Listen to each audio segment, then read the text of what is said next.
Hey, what's up everyone and welcome back to our YouTube channel. In this video, we're going to be showing you how to use ChatGPT directly in Visual Studio Code using the extension Code GPT. So open up Visual Studio Code and then create a new file for our code. So press on File and then New File. You can name this whatever you want. I'm going to name it Test Code 1. And now you can write the code that you want to be operating on. So I'm going to use a simple Python code, as you can see right here. And now for the main part, we want to head over to extensions and then search for Code GPT. And now you want to install this extension. This is what its logo looks like, and it's by far the most popular extension on here for ChatGPT. So go ahead, download and enable it, and then go back to our code. From here, you can select the part of the code that you want, and then you can right click and click on Explain Code GPT. So it's going to go ahead and explain the code for us.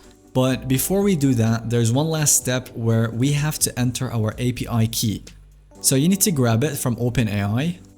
And the way to do that is you want to click on View and then go to Command Palette. And from here, you want to search for Code GPT Set API Key. So click on it. And now it will give you the option to enter your API key. So go ahead, copy and paste it. Now keep in mind that you do need an OpenAI for ChatGPT subscription. Otherwise, this extension is not going to work for you. So if you have the subscription, you will get a bunch of commands that you can make use of, such as you can ask it to explain the code for you. You can do a unit test on the code. And the most important one is you can find problems with the code.